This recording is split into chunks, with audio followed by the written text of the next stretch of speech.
Primer centro psiquiátrico.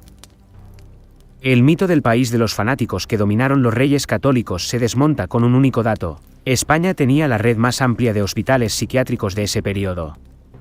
A iniciativa del padre mercedario Juan Gilabert Jofré se había fundado en el siglo XV en Valencia el primer centro psiquiátrico del mundo con una organización terapéutica. Al parecer tomó esta decisión tras presenciar el maltrato que se le daba a un loco en una ciudad española. Por eso creó un hospicio para enfermos mentales denominado de los Santos Mártires Inocentes que recogía a los pobres dementes y expósitos, proyecto aprobada por el Papa Benedicto XIII y el rey Martín de Aragón. Segundo, Turriano, un canal hasta Toledo. Juanelo Turriano es conocido como el relojero italiano que acompañó a Carlos V en Quacos de Yuste, pero fue mucho más que eso. Nacido en Cremona hacia 1500, vino a España para construir efectivamente dos famosos relojes astronómicos, el Microcosmo y el Cristalino, capaz de indicar la posición de los astros en cada momento. Sin embargo, el número de ingenios que desarrolló en el país tenían como único límite su imaginación, incluido un autómata con grandes prestaciones.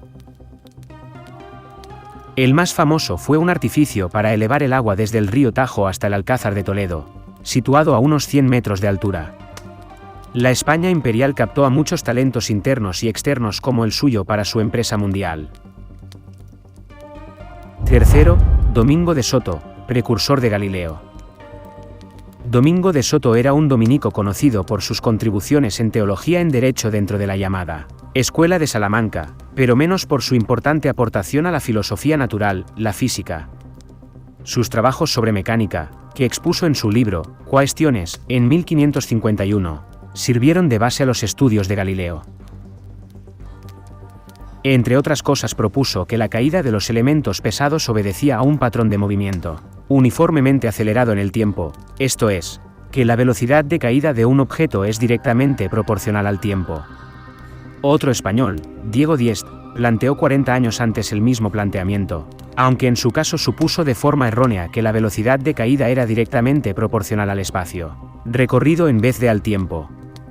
Error en el que también cayó al principio Galileo, antes de corregirlo como Domingo de Soto había apuntado. Cuarto, Alonso de Santa Cruz y la variación magnética.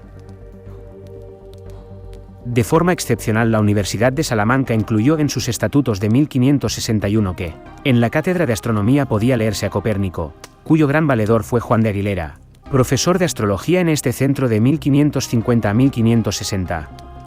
En 1594, la lectura se declaró obligatoria y el propio Felipe II costeó personalmente, entre otros, los trabajos de Alonso de Santa Cruz, que fue el primero en describir la variación magnética, y de Juan López Velasco, que describió los eclipses lunares entre 1577 y 1578.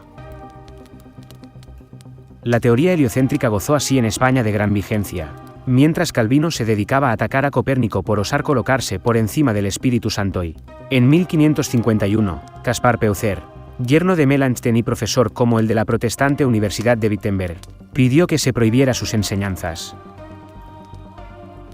Quinto, Herrera, el gran arquitecto del siglo XVI. Juan de Herrera fue un matemático de primer nivel del siglo XVI, cuyos trabajos para Felipe II se materializaron en puentes, presas, canales y, por supuesto, el Real Monasterio de El Escorial, una de las construcciones de mayor envergadura de su tiempo, para la cual empleó unas grúas especiales y técnicas que jamás se habían aplicado a ese nivel.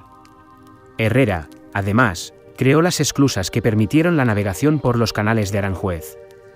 En su discurso sobre la figura cúbica, plasmó sus conocimientos de geometría y matemáticas, mientras que su participación en algunas de las campañas militares de Carlos V demostraron que no le importaba mancharse las manos de barro. Sexto, Miguel Servet, un aragonés en Ginebra. Filósofo, teólogo, filólogo, geógrafo, astrónomo, fisiólogo y médico. Miguel Servet es un personaje central del siglo XVI, cuyo descubrimiento sobre la circulación sanguínea sería años después fundamental para toda la ciencia médica. Sin embargo, el aragonés es hoy recordado casi en exclusiva por su enfrentamiento con el reformista Calvino, que ordenó que quemaran a Servet extramuros de Ginebra, en una zona llamada Champel, el día 27 de octubre de 1553. La muerte fue especialmente agónica debido a que los maderos de la hoguera estaban húmedos y tardaron en arder. Antes de su muerte, incluyó en una obra de carácter teológico la primera descripción de todo Occidente de la circulación menor, aquella que ocurre entre el corazón y los pulmones para oxigenar la sangre. Si bien no tuvo impacto en la comunidad científica de su tiempo por ser un autor bastante desconocido. En vida solo fue conocido por un escrito sobre jarabes que alcanzó 6 ediciones. Séptimo Lastanosa, maquinario e inventor. El oscense Pedro Juan de Lastanosa fue un ingeniero de máquinas, inventor y tratadista de obras de hidráulica del siglo XVI. Ayudante del cosmógrafo e ingeniero de Carlos V Jerónimo Giraba, colaboró con él en la traducción de la Geometría práctica, de Fineo y en diversas obras de ingeniería hidráulica. En 1563 pasó al servicio de Felipe II como maquinario y maestro mayor de fortificaciones, en cuyo puesto intervino en diversas obras de ingeniería, como la acequia imperial de Aragón, los riegos de Murcia, las fortificaciones de los alfaques o las mediciones topográficas para hacer un mapa de España junto a Esquivel. Inventó varias máquinas inéditas como un molino de pesas.